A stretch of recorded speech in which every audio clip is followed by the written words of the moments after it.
बिस्मिल्लाहिर्रहमानिर्रहीम। अस्सलाम वालेकुम। जैकब न्यूज़ सां मां हाबिद अली मंगरियो। पेश आहिनि हिन वक्त जो हेडलाइंस। सिंध में कोरोना जा 298 नवा केस ज़ाहिर। कुल मरीज़न जो अंग 3671 थी वियो। 703 सेहतियाब थी चुका, जॾहिं त कोरोना सबब गुज़िरियल 24 कलाकनि में 4 ॼणा फौत पिण थिया, जंहिं बाद फौतुनि जो तादाद 73 थी वियो आहे। वज़ीर आला सिंध सैयद मुराद अली शाह। जैकबाबाद खां कराची वींदड़ नौजवान रजब अली केहर सां नूरी आबाद वेझो रोड हादसो। रजब केहर पंहिंजे पुटु नाफ़े केहर ऐं इसरा सोलंगी समेत फौत। संदसि ज़ाल ऐं 2 ॿार राफ़े ऐं वासे ज़ख़्मी। रजब केहर जैकबाबाद शादी ते आयल हो, जेको पंहिंजे कुटुंब सां वापसि कराची वञी रहियो हो त रस्ते में हादसो पेश आयो। जैकबाबाद वेझो मौलादाद थाणे जी हद कादिरपुर खोसो भरिसां तालीम खाते जे मुलाज़िम कादिरपुर जे रहवासी 35 वरियनि जे अहमद अली खोसो जो तशद्दुद थियल लाश हथ। शक में अरसला खोसो ऐं तारिक खोसो गिरफ़्तार। नौजवान जे मढ़ ते तशद्दुद जा निशान नज़र अचनि था। वधीक तफ़सील पोस्टमार्टम रिपोर्ट में ख़बर पवंदी। पुलिस।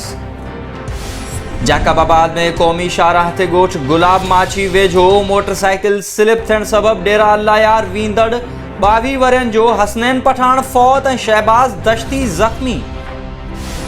कश्मोर पुलिस जो शिकारपुर ऐं कश्मोर जे कच्चे वारे इलाइक़े में SSP सैयद असद रज़ा जी निगरानी में तैगानी कबीले सां वास्तो रखंदड़ धाड़ेलनि ख़िलाफ़ सख़्त ऑपरेशन।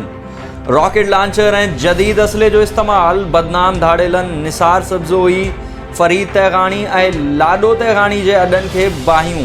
केतिरा ई शकी माण्हू गिरफ़्तार। पुछा ॻाछा जारी। नवाबशाह में खुराक खाते जे सेक्रेटरी लईक अहमद ख़ान जी सदारत हेठि कमिश्नर ऑफिस में इजलास। बारदाने जी मुनसिफ़ानी विर्छ ऐं कणक ख़रीदारी जो जाइज़ो वरितो। हारियुनि खे सरकार पारां जोड़ियल तरीक़ेकार तहत शफ़ाफ़ तरीक़े सां बारदानो ॾियण खे यकीनी बणायो वञे। कणक ज़ख़ीरो कंदड़ वापारियुनि ख़िलाफ़ सख़्त कार्रवाई कई वेंदी। सेक्रेटरी खुराक लईक अहमद ख़ान। सखर में मामूली ॻाल्हि तां मीराणी ऐं सांगी बिरादरी जी 2 धुरियुनि में झेड़ो। लतनि मुकनि ऐं लठियुनि जो आज़ादाणो इस्तेमाल। इलाइक़ो मैदान जंग बणिजी वियो। झेड़े में सांगी बिरादरीअ जा 2 ॼणा सख़्त ज़ख़्मी, सिविल अस्पताल दाख़िल। सजावल में इंतज़ामी नाअहली सबब एहसास इमरजेंसी कैश प्रोग्राम सेंटर ते लॉकडाउन जी भंज कड़ी। औरतुनि जी रश लॻल। समाजी विथी वारा उसूल बि नज़रअंदाज। सेंटर्स ते कम कंदड़ 15 नौजवाननि पाण खे आइसोलेट करे छॾियो। सखर में ॻोठ ग़ुलाम मुस्तफ़ा जतोई जे रहवासियुनि पारां क़तल थी वियल नौजवान शोएब जतोई जे क़ातिलनि जी गिरफ़्तारी लाइ सखर प्रेस क्लब आॾो एहतजाजी मुज़ाहिरो कयो वियो। एहतजाज कंदड़ ज़ोहेब जतोई, मसमात रुबीना ऐं ॿियनि जो चवणु हो त जवाबदार मिठल जतोई, सादातुल्ला जतोई ॿियनि नौजवान शोएब जतोई खे क़तल कयो, जिन खे हाणे पुलिस गिरफ़्तार न पई करे। SSP सखर नोटिस वठी इंसाफ़ फ़राहम करे। ठुल जे वार्ड नंबर 10 में राशन न पहुची सघियो। वार्ड जे रहवासियुनि जो SUP अॻवान जमाल जोश बुरड़ो जी अॻवानी में 9 ॾींहं बि एहतजाज जारी। वार्ड मेंबर ख़िलाफ़ नारेबाज़ी। सखर में रोहड़ी वासी पीरसन जोड़े पारां पुट जे क़ातिलनि जी गिरफ़्तारी लाइ प्रेस क्लब आॾो एहतजाज कयो वियो। पीरसन जोड़े सहाफ़ियुनि आॾो दाहींदे चयो त असांजे नौजवान पुट ग़रीब हुसैन खे जवाबदार मुक़ीम जमाली ऐं यार मोहम्मद जमाली छुरियूं हणी क़तल कयो हो। जवाबदार बाअसर आहिनि, जंहिं सबब अञा ताईं असांजे पुट जे क़तल जो केस बि दाख़िल नाहे थी सघियो। हुननि अपील कई त असांजे पुट जे क़तल जो केस दाख़िल करे जवाबदारनि खे गिरफ़्तार कयो वञे। ठुल में 9 महीना अॻु क़तल थी वियल SUP कारकुन शहीद क़ाइमुद्दीन सरकी जे क़ातिलनि जी गिरफ़्तारी लाइ जिद्दोजहद एक्शन कमेटी ठुल पारां 292 ॾींहं बि एहतजाज जारी। चूहड़ जमाली वेझो चिंची रिक्शा हटाइण सां जतोई ऐं मुंबराणी बिरादरी जी 2 धुरियुनि में झेड़ो। 15 ॼणा ज़ख़्मी। ही हुयूं हेडलाइंस। जैकबाबाद जे वार्ड नंबर 19 जो पोरियत तबिको बि आहे सरकारी इमदाद जो मुंतज़िर। रिपोर्ट करे रहियो आहे सूफ़ी ज़हीर अहमद। हिन वक़्तु असां मौजूदु आहियूं वार्ड नंबर 19 चनामाला में, जिते दिहाड़ीदार मज़दूर परेशान आहिनि। अचो त हिन सां ॻाल्हि ॿोल कयूं। जीअं त हितां जो वार्ड काउंसलर जेको आहे 300 नालनि जी लिस्ट ठाही, जोड़ी वई।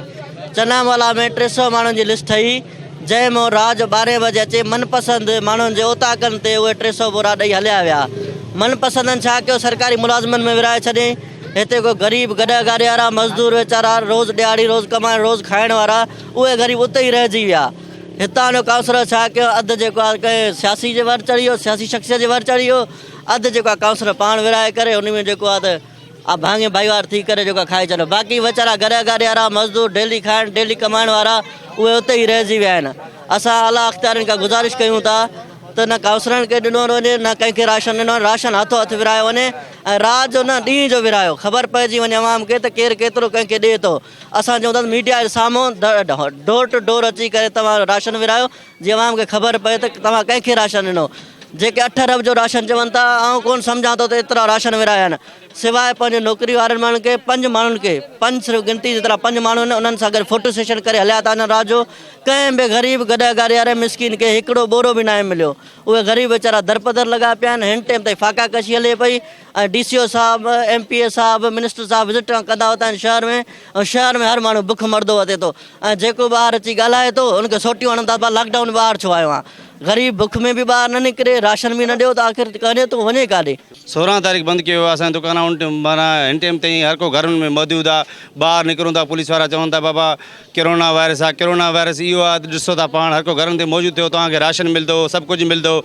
हिन टाइम ताईं मोहल्ले में छा कंहिं बि माना असां त पंहिंजे वार्ड जी ॻाल्हि कयूं, ॿिए जी ॻाल्हि छो कयूं, पंहिंजे वार्ड में असांखे कंहिंखे राशन मिलियो न आहे हिन टाइम ताईं। वार्ड 19 में असांजो काउंसलर अरबाब सूमरो साहिबु, हिन टाइम ते असांखे राशन कंहिंखे बि न आहे मिलियो। बाक़ी दावा दरको करे थो, चए थो MNA हुजे, MPA हुजे, या असांजे ज़िले इंचार्ज में DC साहिबु हुजे, राशन असां ॾियूं था, पर मिलियो कंहिंखे बि न आहे। कोई बि चवे मोहल्ले में एतिरा माण्हू बीठा आहिनि, 40-50 माण्हू बीठो आहे, कोई बि चवे कंहिंखे बाचको राशन जो मिलियो आहे, त पोइ बि असां चऊं ठीकु आहे कंहिंखे मिलियो आहे। मिलियो कंहिंखे बि न आहे हिन टाइम ते। हर को पंहिंजो ॾुखियो सुखियो ओधर सोधर करे गुज़ारे थो, राशन कंहिंखे बि न आहे मिलियो।